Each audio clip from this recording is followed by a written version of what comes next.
All right, so today we're tackling something that you guys have specifically requested. Oh, cool. Getting a better grasp on competition and how to really make your mark, both professionally and personally. Oh, interesting.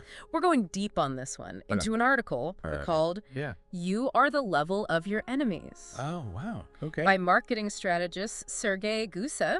I know this guy. Published just this week. Oh, wow. So this is a new one. It is. Interesting choice. Guzev definitely throws out some bold ideas. He does. Yeah.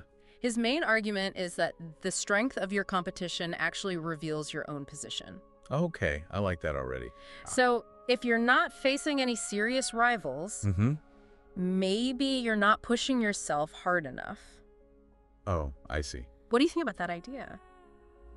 It's a great point to consider. Yeah. It challenges us to examine our comfort zones, doesn't it? It does. Are we settling for being a big fish in a small pond? Or are we actively seeking out challenges that force us to grow? That's a great point. Yeah. And he uses this vet analogy, elephants versus mice, to illustrate the different players in any market. Right. The elephants are the established leaders, the ones driving innovation, while the mice are the smaller, more adaptable players finding their niches. Yeah, I get that. But how can our listener figure out where they fit into this dynamic? That's a good question. Are they the elephant or the mouse in their field? That's where self-awareness becomes crucial. Right. It's not just about size or market share. It's about mindset. Are you the one setting the trends, disrupting the status quo? Or are you carefully navigating the landscape shaped by a larger force? Yeah, that's a great question for our listener. It is. For sure. Yes. Each position has its own set of opportunities and challenges. It does. And nobody wants to be caught under an elephant's foot. You got that right. Yeah. Guzev's article doesn't just stay at the company level, though. Oh, really? He applies this to us as individuals, especially in the workplace. Okay. He suggests we all need to be marketing ourselves. Interesting. Even if we're already delivering amazing work. What do you think? That's where things get really interesting, right? I think so. We've been conditioned to let our work speak for itself. Yeah. But Guzev argues that's not enough. He believes visibility is key. Yeah. So how do we balance showcasing our accomplishments without being obnoxious or turning into that person everyone avoids in the break room? Oh, yeah. Right. That's the million-dollar question. It is. Guzev actually shares a personal story about how he went from being overlooked to becoming his company's top employee. Wow. Just by changing how he communicated his work. Ah, yes. He realized he was putting in the effort, but not effectively showcasing his value. He was like a hidden gem waiting to be discovered. Exactly. Instead of just quietly working away, he started sending concise updates to his boss, highlighting his wins, outlining next steps, and demonstrating his strategic thinking. I like that. It wasn't about bragging. Right. It was about strategically making his contributions understood. Do you think this is something our listener could benefit from? Absolutely. Yeah. It's about being your own advocate. Think about it. Yeah. In a busy workplace, it's easy to get lost in the shuffle. Right. By proactively communicating your accomplishments and demonstrating your value. You're essentially making it easier for your boss to recognize and reward your contributions. That's true. And this isn't just about getting a promotion. It's about ensuring your work has the impact it deserves. Yeah, I think that's a great point. Now, this next part is where things take a bit of a turn. Oh. Guzev actually suggests that sometimes you want a strong competitor. Really? He calls this seeking out your dragon. A dragon, huh? It seems counterintuitive, doesn't it? It does on the surface. Yeah. But there's a deeper wisdom there. Think about it this way. Yeah. Who pushes you to be better? It's often someone who is already excelling in your field, someone you admire, and perhaps even feel a bit intimidated by. I see. Their success can act as a motivator, forcing you to elevate your own game. So instead of being intimidated by the dragons in your field, you should be studying them. Okay. Learning from them. And using their presence as fuel for your own growth. Precisely. Healthy competition can spark innovation and push us beyond our perceived limitations. It's like the space race. Oh, okay. The rivalry between the U.S. and the Soviet Union ultimately led to incredible advancements in technology and space exploration. That's a great point. Who knows where we'd be without that competitive drive? Yeah. What comes to mind for you when you think about the dragons in your own life? I guess it makes you realize that sometimes we need that external pressure to really reach our full potential. But what about those times when we're putting in the effort, striving to be the best, and still it feels like we're not getting the recognition we deserve? That's where Guzev's next point really resonates, I think. Okay. He argues that sometimes the best product or idea doesn't actually win. Oh. It's the one that's marketed most effectively. So it's not enough to be great. You have to be seen as great. Right. That can be a tough pill to swallow. It is a challenging truth. Especially for those of us who just want to focus on doing good work. Yeah. And letting the results speak for themselves. I think it speaks to the importance of understanding how perception works. Let me ask you this. Yeah. Have you ever been surprised to discover that a product or service you thought was amazing wasn't as popular as something that seemed, well, inferior? Of course. It happens all the time. Right. I think we've all had that experience of stumbling upon a hidden gem that deserves way more attention than it gets. Exactly. Right. And that's often because the lesser-known product simply hasn't mastered the art of marketing itself effectively. It's like a brilliant musician who never leaves their bedroom. Oh, yeah.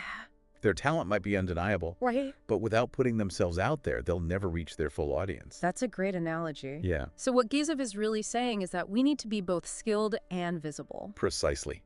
We need to not only hone our craft, but also master the art of presenting it to the world in a way that captures attention and resonates with our intended audience. Yeah, this is all really making me think about how I present my own work and ideas. Yeah. Are there any other points from the article that you think our listeners should be aware of? Yes. Actually, Guzev touches on something that I think is particularly relevant to our listeners' request about making their mark. He talks about the importance of the often overlooked aspect of internal competition. Internal competition, that sounds a bit intense. Yeah. You mean like constantly comparing yourself to your colleagues? Not necessarily. Okay. It's more about seeing your past self as your biggest competitor. Oh. It's that drive to always be learning, improving, and surpassing what you've already accomplished. So it's less about one-upping someone in the next cubicle. Right. And more about pushing yourself to reach your full potential. Exactly. I like that. It takes the focus away from external validation and puts it back on personal growth. I like that a lot. Guzev argues that this internal drive is essential for long-term success.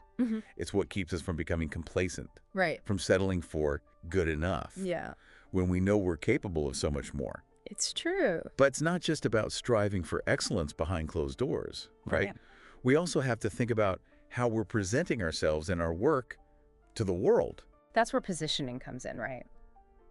That's another key concept Guzev highlights in the article. It is. He says that even the most brilliant ideas can fall flat if they're not positioned effectively. Right. It reminds me of that old saying, if a tree falls in the forest and no one's around to hear it, does it make a sound? That's a good one. If you have amazing skills but no one knows about them, right, does it really matter? It's a powerful question, isn't it? It is. It challenges us to think about how we're presenting our value to the world. Yeah. Are we effectively communicating what makes us unique and why someone should choose us over the competition? I think that's something a lot of people struggle with. I agree. It can feel uncomfortable to talk about our accomplishments. Yeah. Especially if we've been raised to be humble and let our work speak for itself. I understand that hesitation. Yeah. But think of it this way. Okay. You've worked hard to develop your skills and expertise. You have valuable insights and talents to offer. Right. By effectively positioning yourself. Yeah. You're not just doing yourself a favor. Okay. You're also doing a favor to the people who could benefit from what you have to offer. That's a good point. Guzev uses a really interesting analogy to illustrate this point. Okay. He compares people with valuable skills to uncut diamonds. Okay. I'm intrigued. Yeah. Tell me more about this diamond analogy. He argues that a diamond, even one of exceptional quality, is just a rough stone until it's cut and polished. Right. It's only through this process of refinement and presentation that its true brilliance is revealed. So we need to be the diamond cutters of our own lives. Exactly. Shaping and refining our skills and then presenting them in a way that highlights their value. Precisely. Okay. It's about understanding our unique strengths. Yeah. And then finding the right platform to showcase them. It's about crafting a narrative that not only highlights our accomplishment, but also resonates with our target audience. I like that. This brings us back to the importance of marketing ourselves strategically. Guzev talks a lot about storytelling in this context. Yeah. He seems to believe that people are more likely to connect with and remember a compelling story than a dry list of facts and figures. He's absolutely right. Think about some of the most successful brands out there. Oh, yeah. They don't just sell products, they sell stories. That's true. They create emotional connections with their audience. Right. Tapping into our aspirations, our fears, our desires. Yeah. They make us feel something. They do. So how do we apply this to our own lives? Right. How do we become better storytellers of our own experiences and accomplishments? Yeah, I mean, I'm not exactly a Hollywood screenwriter. You don't have to be. Oh, okay. It starts with identifying the key moments and experiences that have shaped who you are and what you have to offer. Okay. What are the challenges you've overcome? What are the lessons you've learned? Yeah. What unique value can you bring to the table? These are all good questions. Once you've identified those core elements, you can start weaving them into a narrative that captures attention and makes people want to learn more. So it's not about creating a flashy presentation or bragging about our achievements. Right. It's about being authentic and sharing our stories in a way that feels genuine and relatable. Exactly. People can spot a phony a mile away. That's for sure. What truly resonates is passion, authenticity, and a willingness to be vulnerable. Yeah, that's a good point. Think about the people you admire. Yeah. The ones who truly stand out. It's often their stories, their struggles, their triumphs that make them so compelling. This is all really making me think about how I present myself, both online and offline. It's not just about having a polished resume or a professional-looking website. It's about conveying who you are. And what you stand for. In a way that is both authentic and engaging. I think you've hit the nail on the head. Thanks. It's about creating a cohesive narrative Okay. that runs through all aspects of your professional life. Yeah. It's about being intentional with your personal brand and making sure it reflects your values and your aspirations. That's a good point. But there's one more element Guzev mentions that I think is crucial for our listener. Okay, so we're back for the final part of our deep dive into Sergey Guzev's article. You are the level of your enemies. And I'm ready to kind of like get tactical. We've explored the dynamics of competition. The power of positioning ourselves effectively and the importance of crafting a compelling personal narrative. It's all important. But now let's talk about what you, our listener, can actually do with all this information. What concrete steps can you take to apply these concepts to your own life and career? Guzev offers some practical advice that anyone can implement, regardless of their field or experience level. He emphasizes the importance of building a strong network, but not in the way we typically think about it. So not just attending every networking event. Right. Or collecting business cards like trading cards. Exactly. He argues that true networking is about cultivating genuine relationships with people who can support your growth and help you achieve your goals. It's about finding mentors, collaborators, and peers who inspire you and challenge you to be better. I like that. But it's a two-way street. It's not just about what others can do for you. It's about what you can offer in return. He makes a point about being a giver, not a taker. I like that. It shifts the focus from transactional networking to building genuine connections. But how do you even find these people? And how do you approach them without feeling awkward or pushy? That's a great question. Start by thinking about the people you already admire. In your field, in your community. Even those you follow online. Reach out to them. Share your appreciation for their work. Ask thoughtful questions and offer your own insights and perspectives. You'd be surprised how open people are to connecting with someone who is genuinely interested in what they do. So it's about finding common ground. And building relationships based on mutual respect and shared interests. Exactly. It sounds less intimidating than the typical networking advice. It is. Of work the room and always be closing. It is. And another thing Guzev stresses is the importance of continuous learning. Oh, yeah, that's a big one. Especially in today's world where everything is changing so rapidly. It is. What are some effective ways to stay ahead of the curve? I mean, besides listening to this podcast, of course. Well, there's certainly no shortage of options. Yeah. Seek out mentors who can guide you. Okay. Attend workshops and conferences to expand your knowledge. Read industry publications and books. Right. And even explore online courses and resources. It's about being a lifelong learner. Yeah. Constantly seeking out new information and skills, even if it's outside your immediate area of expertise. Precisely. Continuous learning keeps you relevant and competitive, but it also fuels your creativity and opens up new possibilities. That's a great point. And yeah, Guzev even encourages embracing failure as a learning opportunity. Failure. Nobody likes to talk about failure. I know, right? But I guess it's inevitable, right? It is. No matter how talented or successful we are. Yeah. We're all going to stumble at some point. Exactly. Right. It's part of the process. Yeah. So instead of viewing setbacks as defeats, Guzev suggests seeing them as valuable feedback. Right. That can help us refine our strategies and improve our approach.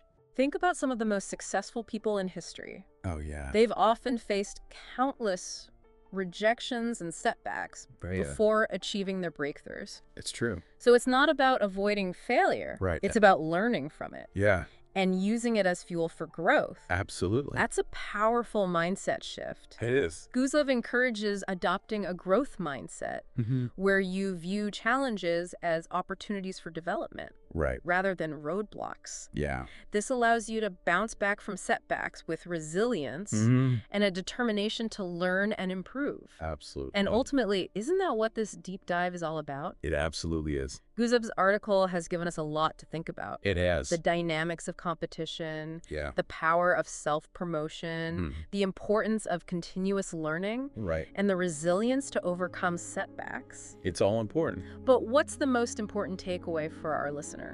I think it boils down to this. You have the power to shape your own destiny by embracing competition. Okay. Strategically marketing yourself and committing to ongoing growth and learning, you can achieve remarkable things. So as we wrap up this deep dive, we leave you with one final thought-provoking question. Okay. What steps can you take today to become more visible, more valued, and ultimately more successful in your chosen field? Don't wait for opportunities to come to you. Create them. Thank you for joining us on this deep dive. Thanks for listening, everybody. We hope you've gained some valuable insights and are feeling inspired to take action. Until next time. Keep learning, keep growing, keep pushing. And keep pushing the boundaries of what's possible.